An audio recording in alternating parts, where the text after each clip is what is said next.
Donald Trump made lots of promises during the presidential campaign, and he emphasized one thing in particular. Starting on day one, we will bring competence and common sense back to the Oval Office. Restore competence and effectiveness to our federal government. Kamala says, vote for her, and you're voting for joy. Yeah. What's the one-word counterpart? Competence. Competence. Well, but real competence, real Okay. competence, not just he's sort of a competent, but no, real competence. Yes, yes. The more you say that something is real, the more people believe you. My real girlfriend lives in real Canada. She's just, not just sort of my girlfriend, she's my real girlfriend. She's real, and I touched her real boobies.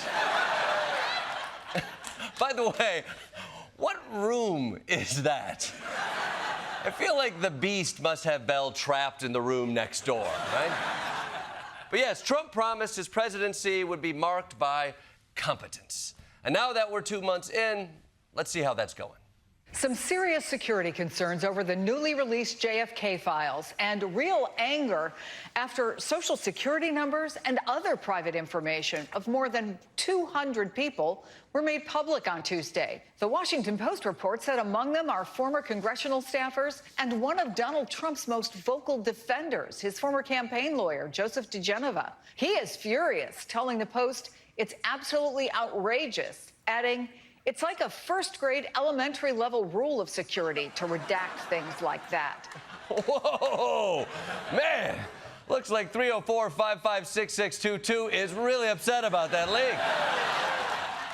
Man, Social Security numbers, addresses, full names. The only thing that wasn't in the JFK papers was who killed JFK. And Trump's poor lawyer. He's probably like, oh, man, I never would have represented you in your 2020 election fraud case if I knew you'd be untrustworthy.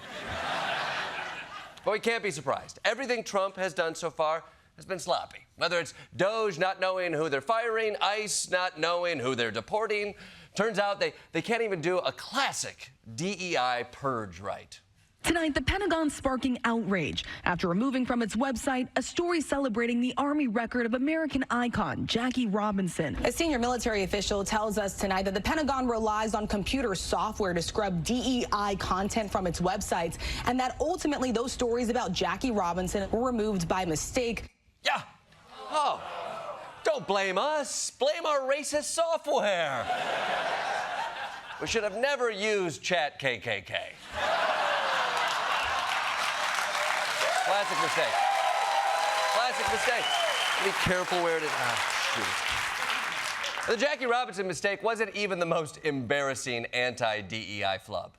In some cases, photos seem to be flagged for removal simply because their file included the word gay, including service members with that last name and an image of the B-29 aircraft Enola Gay, which dropped the first atomic bomb on Hiroshima.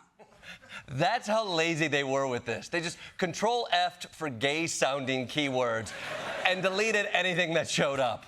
Now kids won't know about the Enola Gay, they won't know about transport planes, and they'll never hear about the heroic service of Captain Grinder McScissoring. Tragic.